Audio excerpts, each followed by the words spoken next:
Amén y gracias a Dios. Pedro Felipe, muchas gracias por hacerse cargo. Muy buena tarde para todos. ¿Me está escuchando bien? ¿Me está viendo bien? Muy bien, Pepe. Lo importante es que me pueda escuchar. Ok, bienvenidos todos. Es jueves y al ser jueves estamos nosotros estudiando lo que es escatología por temas. Recuerde que escatología es el estudio de los eventos futuros, es decir, el estudio de los eventos profetizados en la Sagrada Escritura y que todavía no se han cumplido. Recuerde lo que hemos estudiado nosotros, al menos cuántos eventos hay profetizados en la Biblia y que no se han cumplido todavía. ¿Cuántos? ¿Cuántos? Muy bien, al menos 20. Al menos 20. Muy bien. Al menos 20. Y el primero de esos 20 que está por cumplirse, si está por cumplirse, lógicamente todavía no se ha cumplido y que estamos esperando todos y que tenemos que vivir a la expectativa de eso, es ¿cuál evento? El arrebatamiento de la iglesia. Muy bien, ¿por qué no decimos aquí la segunda venida de Cristo? Entonces usted responde, por favor. ¿Por qué no decimos aquí la segunda venida de Cristo?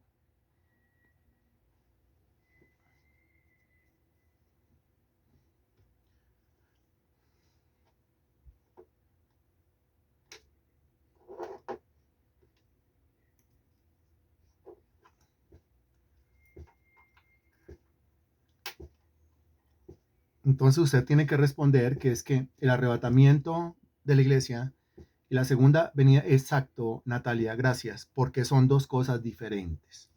Son dos cosas diferentes. Muy bien. Ok, muy bien. Ahora, ¿cuánto tiempo hay entre el arrebatamiento y la segunda venida de Cristo?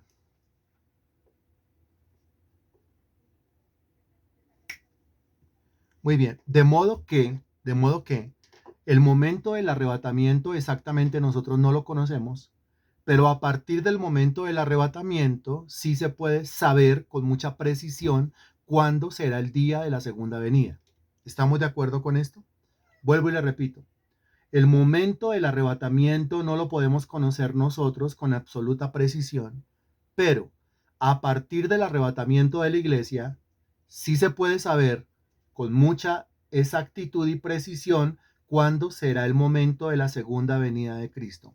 ¿Está claro esto? Obvio, porque se tiene que iniciar un conteo a partir del arrebatamiento y el conteo es de 7 años, que son los mismos 7 años en donde aquí en la tierra se va a librar algo, se va a desatar algo que se conoce en la Sagrada Escritura como, muy bien Natalia, como la gran tribulación. Muy bien. En esa gran tribulación mínimo, ¿cuántos juicios se van a desatar?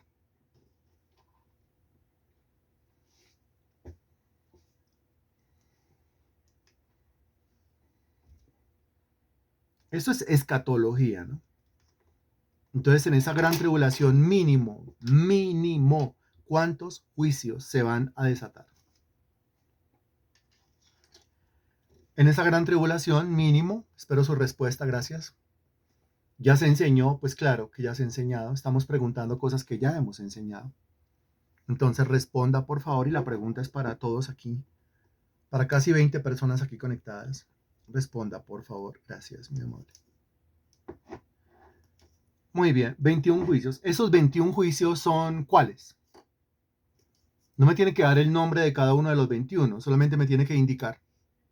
Si me tiene que indicar que esos 21 se refieren a esto y a esto y a esto. ¿A qué? ¿A qué y a qué?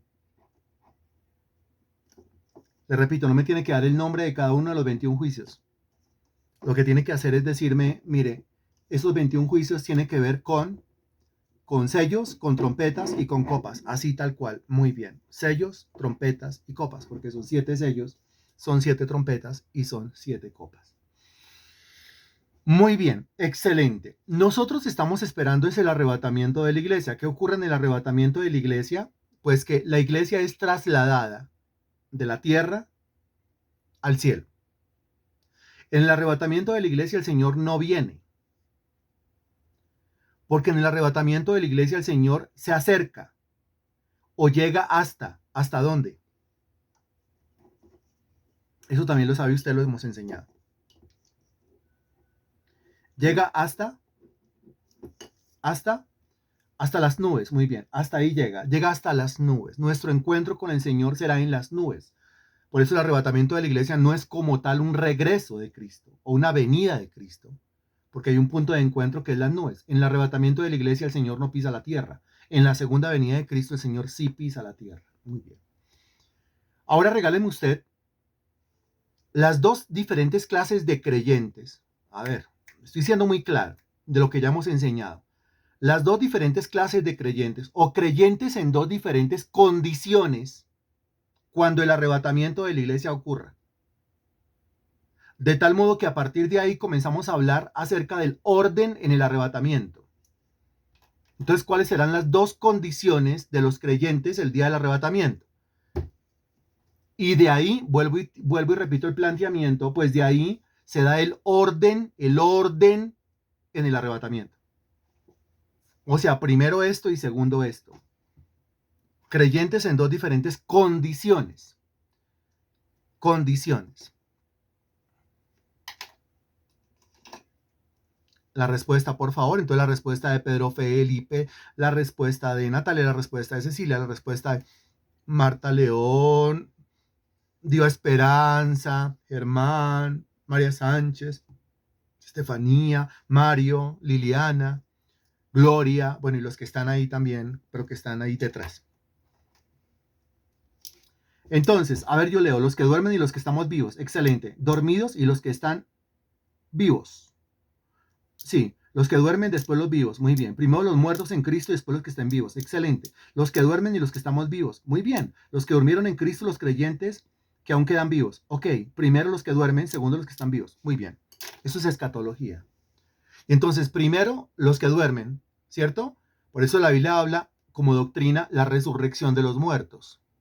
Eso lo dice el credo de los apóstoles, ¿no es cierto? Creo en la resurrección de los muertos. Muy bien, entonces primero los muertos, los que han muerto en Cristo, resucitarán, subirán, se les dará cuerpos glorificados, y luego nosotros, los que hayamos quedado, dice el apóstol Pablo, en un abrir y cerrar de ojos, subiremos, nos encontraremos con el Señor en las nubes, no todos dormiremos, dice la Escritura, en el sentido de que no todos los cristianos estarán muertos el día del arrebatamiento, no todos dormiremos, pero todos seremos transformados. Eso le enseña la Biblia. Ok, muy bien. Y entonces estamos hablando del arrebatamiento y estamos viendo las razones del arrebatamiento, el porqué del arrebatamiento. Y son muchas las razones del arrebatamiento, pero hasta el momento estamos dando dos. Uno, el arrebatamiento es para librarnos de qué. ¿Librarnos de qué? Librarnos de la gran tribulación. Por eso, como ya hemos demostrado a la luz de la Sagrada Escritura, el arrebatamiento es pretribulacional. ¿Qué significa arrebatamiento pretribulacional?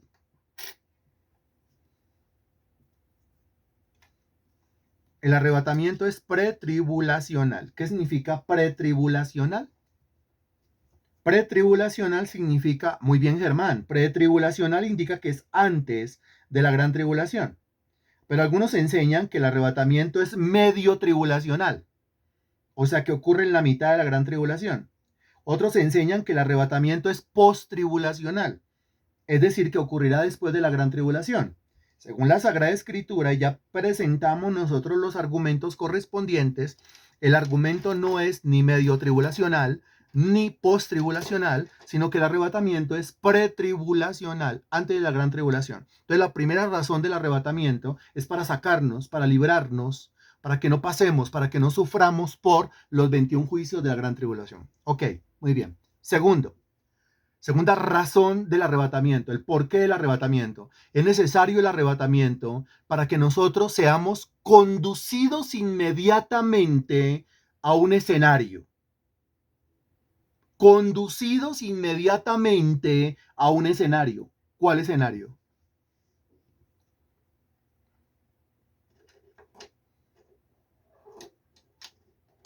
Conducidos inmediatamente al escenario del Tribunal de Cristo. Excelente. Muy bien.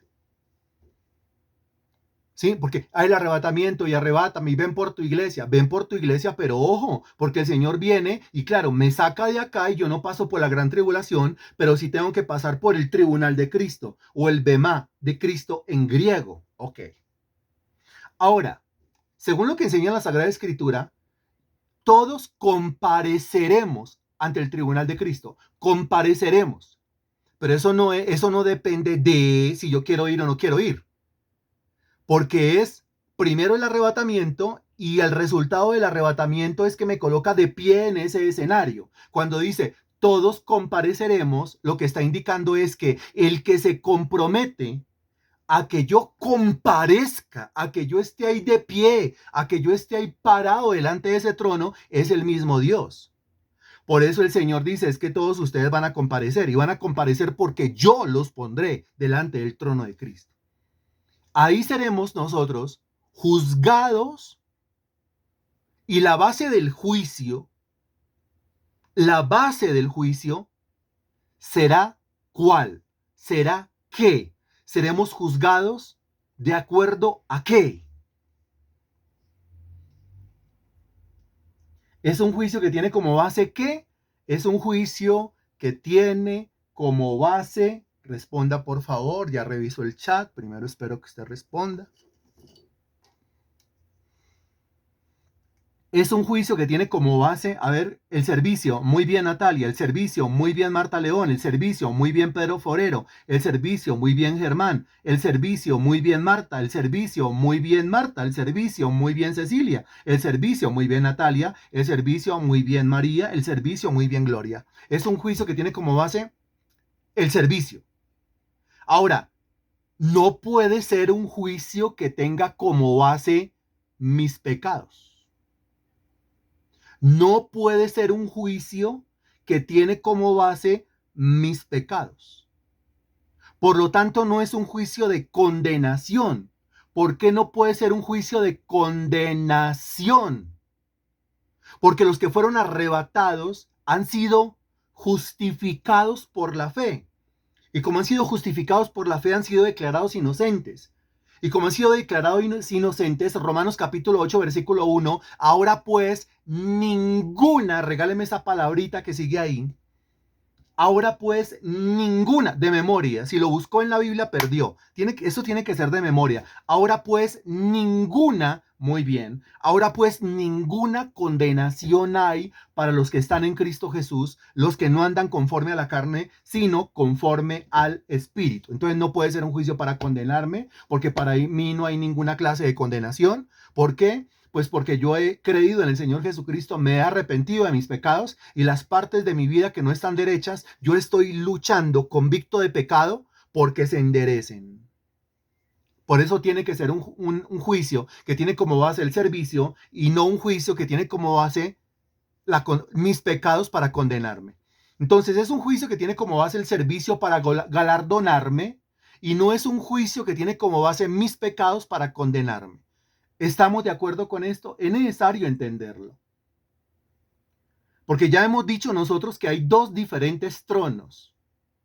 Uno es el trono donde Cristo está sentado en su tribunal y otro es el trono blanco, el trono de Cristo, no es el trono blanco, y el otro es el trono blanco desde donde se llevará a cabo el famoso juicio, ¿cuál? Pero el otro. El famoso juicio, ¿cuál?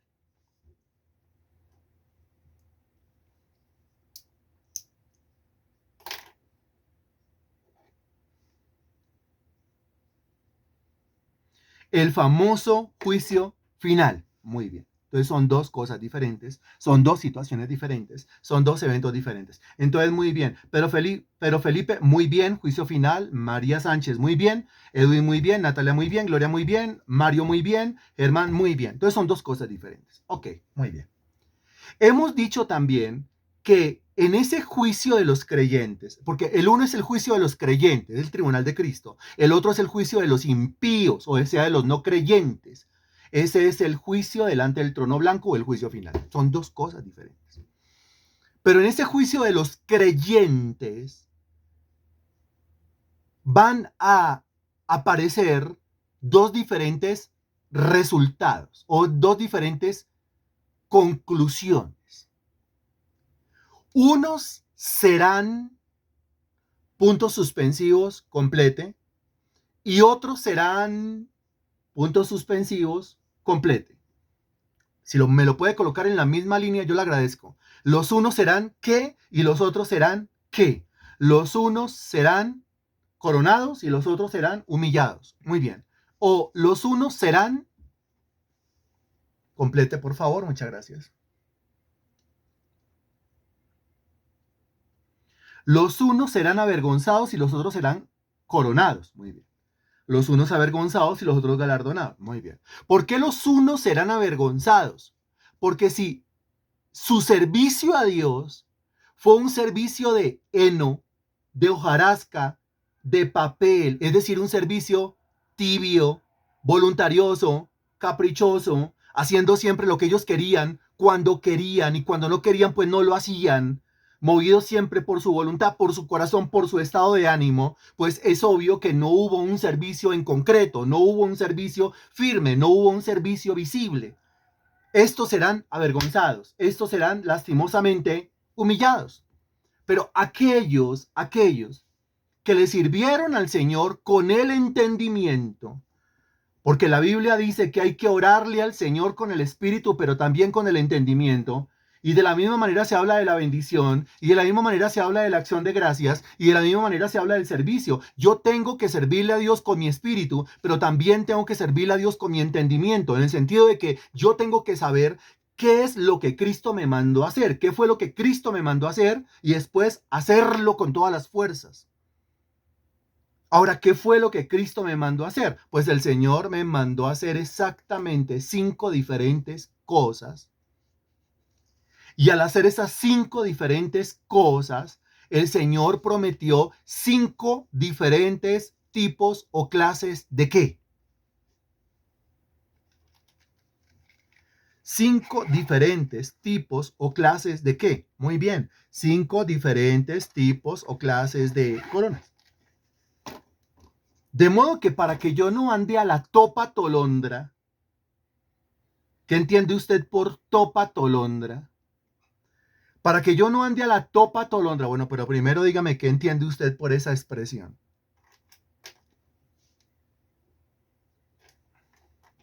Para que yo no ande desubicado, para que yo no ande sin juicio racional, oh Pepe, qué intelectual, para que yo no ande como perdido, para que yo no ande a la loca, para que yo no ande a la loca, para que yo no ande perdido en cuanto al servicio, pues el Señor me dejó muy claro que mire, usted hace esto exactamente y yo le doy esto.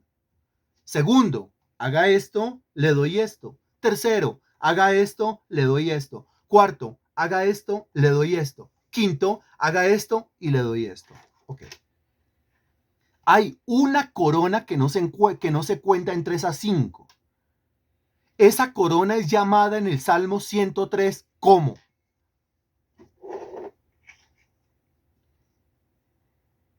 Esa corona es llamada en el Salmo 103 ¿cómo? Excelente, muy bien. Esa corona es llamada en el Salmo capítulo 103 la corona de favores, o sea, favores gracia, la corona de gracia y misericordia. Y entonces si yo le pregunto, ¿con qué tiene que ver esa corona? Entonces usted me responderá, pues esa es la corona de la qué. ¿De la qué? Si es la corona de gracia y de misericordia, pues entonces la corona de la, excelente, es la corona de la salvación. Entendemos todos que la salvación es por gracia y por misericordia. Y entendemos todos que esa corona yo no me la gané. Esa corona, ¿quién se la ganó y qué tuvo que hacer para ganársela?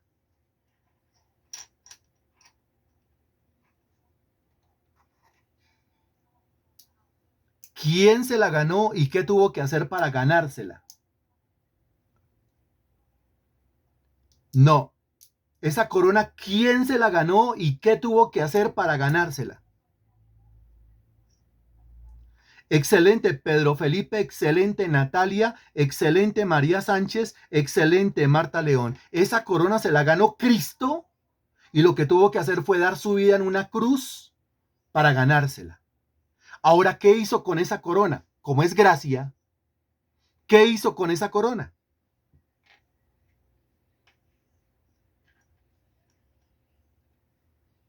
Esa corona, muy bien, me la dio.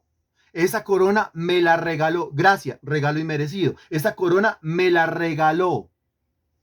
Me la entregó. Me coronó. Era su sacrificio, pero me la entregó a mí. Por eso la Biblia dice que en Cristo Jesús, usted y yo somos más que qué.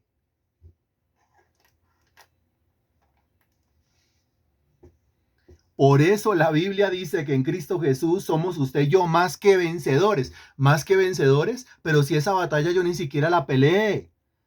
Sí, no la peleé, no la peleé yo, la peleó otro y me regaló su victoria. Entonces él peleó la batalla, él ganó la victoria y le dijo al Padre, Padre, por favor, anótale esta victoria a este que está creyendo, anótale esta victoria a este que se ha arrepentido de sus pecados. Es la corona de favores y misericordias. Por eso esa corona no se cuenta dentro de las 5 que estamos recordando aquí. Ahora, cada una de esas 5 coronas que van a adornar su frente y sus sienes representan qué, cuándo. Esas coronas representan qué, el nivel de qué y cuándo.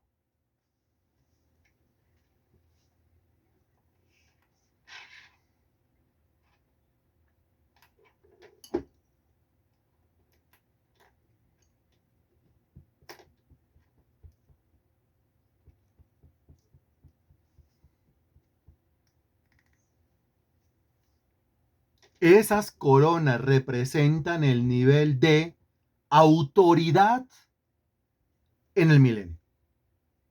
Autoridad en el milenio. Autoridad exactamente sobre qué. También ya lo hemos visto. Autoridad en el milenio exactamente sobre qué.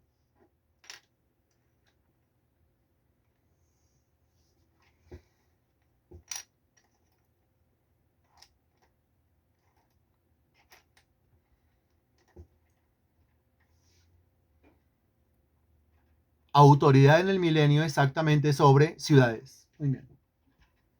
Te daré autoridad sobre X número de ciudades, te daré autoridad sobre X número de ciudades. Y nosotros ya pasamos por esa historia que salió de la misma boca del Señor Jesucristo. Muy bien.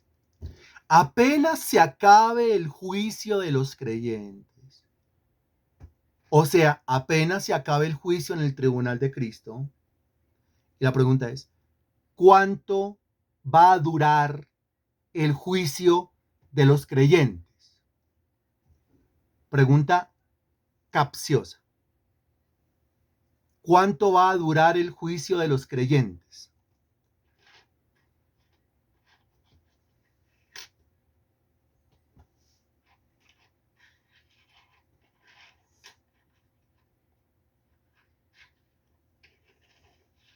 Pregunta capciosa. Y hasta el momento hay 6 rajados. Pregunta capciosa. ¿Cuánto tiempo va a durar el juicio de los creyentes? Excelente. ¿Cuánto va a durar el juicio de los creyentes? Pues primero recuerde dónde va a ser el juicio de los creyentes. Y ahí yo creo que usted va a caer en cuenta de la rajada tan terrible que se pegó en esta pregunta. ¿En dónde se va a llevar a cabo el juicio de los creyentes? ¿En dónde?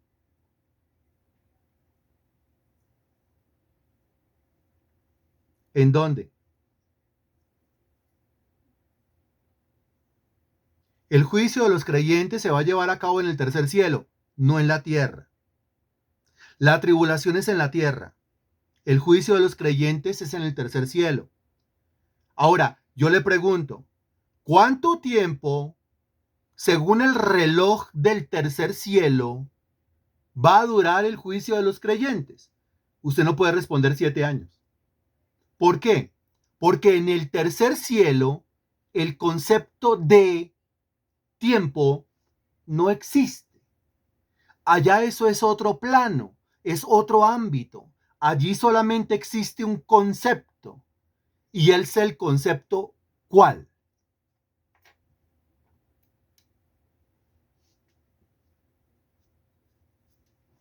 Es el concepto de eternidad. Bien. ¿Complejo de entender? Pues imagínese, complejísimo de entender. Si usted me pide a mí que yo le describa el tercer cielo, yo le digo lo que sé según la Biblia acerca del tercer cielo, pero no le puedo hablar con milimétricos detalles, ya que eso es algo que excede a mi entendimiento. Si usted me pide a mí que yo le hable acerca de la eternidad, yo le voy a poder citar unos buenos versículos que hablan acerca de la eternidad y le voy a poder explicar algo, pero ya si usted quiere que yo le profundice, pues le voy a decir, pero ¿cómo quiere que un mortal, cómo quiere que alguien que pertenece al cronos, alguien que pertenece al cronómetro, a los minutos, a las horas, a los segundos, le explique perfectamente lo que es la eternidad? Solamente nos conformamos con saber que la eternidad es un kairos y que allá no se mueve el reloj como se mueve aquí con nosotros. Es una cosa completamente diferente. Cuando se acabe el juicio de los creyentes, entonces, en el mismo tercer cielo, es el mismo escenario, en el mismo tercer cielo se va a llevar a cabo después de eso algo que comenzamos a estudiar nosotros hace 8 días. ¿Y cómo se llama?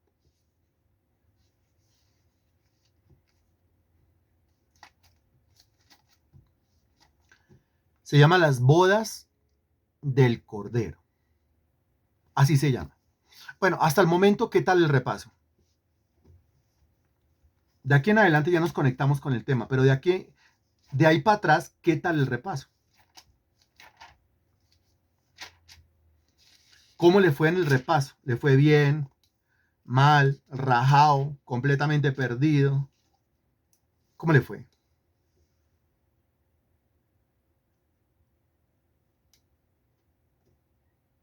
¿Cómo le fue? Desde la sinceridad, ¿cómo le fue? ¿A usted cómo le fue? Bien. ¿Cómo le fue? Me rajé en el tiempo de gobierno. Muy bien. ¿Cómo le fue? Regular. ¿Cómo le fue? Excelente, dice. ¿Cómo le fue? Pero a usted, ¿cómo le fue? En sus respuestas, ¿cómo le fue? Una pregunta rajada. ¿Cómo le fue? Muy bueno, pero se necesita el retoque para reforzar. Muy bien. ¿Cómo le fue? Regular. Había cosas de las cuales no me acordaba. Muy bien. Y el resto que no está respondiendo. ¿Cómo le fue? La mayoría lo recordé. Muy bien. ¿Cómo le fue? Dice, usted lo sabe. Ay, sí. ¿Qué quiere que le diga? Que le fue perfecto, Pepe. Ok. Entonces se lo tengo que decir. ¿Cómo le fue a Pepe? Le fue excelente. Pepe, Pepe, eres fenomenal. Pepe, eres fabuloso. Pero es que ustedes qué piensan, estimados hermanos en Cristo, cuando yo pregunto, ¿cómo le fue a usted en el repaso? Y él dice, usted lo sabe.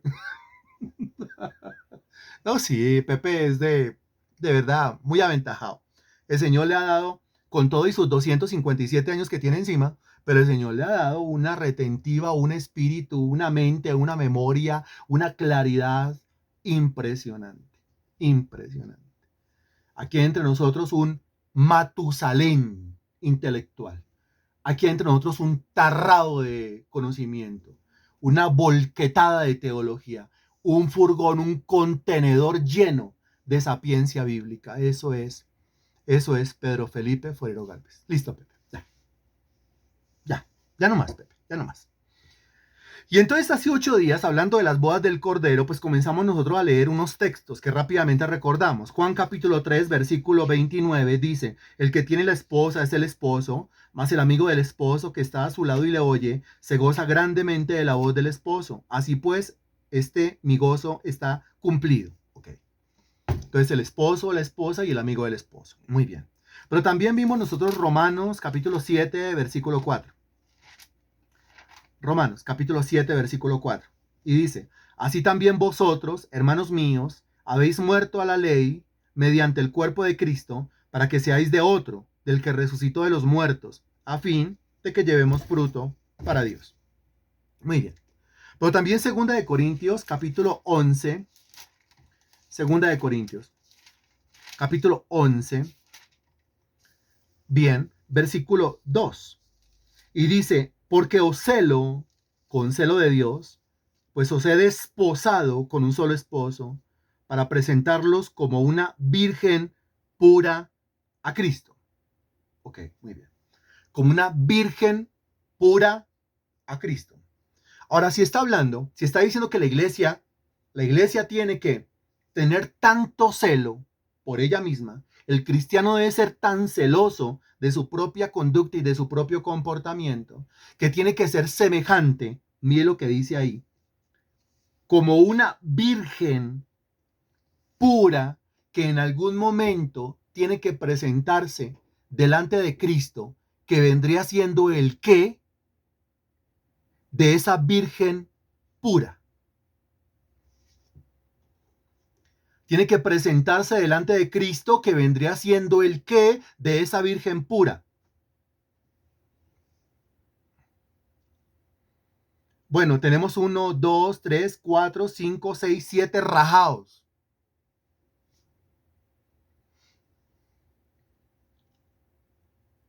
Rajados. Revise lo que está diciendo. La iglesia, mire, el cristiano de manera individual y el conjunto de cristianos que conforman la iglesia tienen que esforzarse, celarse, cuidarse de tal manera que se conserve como semejante a una virgen pura, porque en algún momento le va a tocar presentarse delante de Cristo, que es su qué. En algún momento le va a tocar presentarse delante de Cristo, que es su qué. ¿Su qué? Pepe, muy bien. Su novio, no su esposo. ¿Por qué la iglesia en la actualidad es la novia del Cordero y no la esposa? La respuesta es muy fácil. Vuelvo y le pregunto, ¿por qué la iglesia es en este momento la novia y no la esposa? ¿Por qué? Germán cae en cuenta, se ríe y dice, sí, excelente, Germán, pues porque no se ha casado. Y si no se ha casado, pues no la presenta en público como le presento a mi esposa. Y la iglesia no presenta a Cristo en público como su esposo porque no se puede, porque no se ha casado. O sea, créame que Cristo y la iglesia no deben tener esas mañas que tienen muchos de presentar en público al fulano aquel o la fulana aquella como si fueran su esposo o su esposa cuando no se han casado. Es que es solamente a partir del matrimonio, a partir de las bodas, que él la puede presentar a ella en público diciendo, les presento a mi esposa. Y es solamente a partir de las bodas, a partir del casamiento, a partir del matrimonio, que ella lo puede presentar en público a él diciéndole a los presentes, les presento a mi esposo. Antes de eso, no lo es. Antes de eso, si tienen una relación en la cual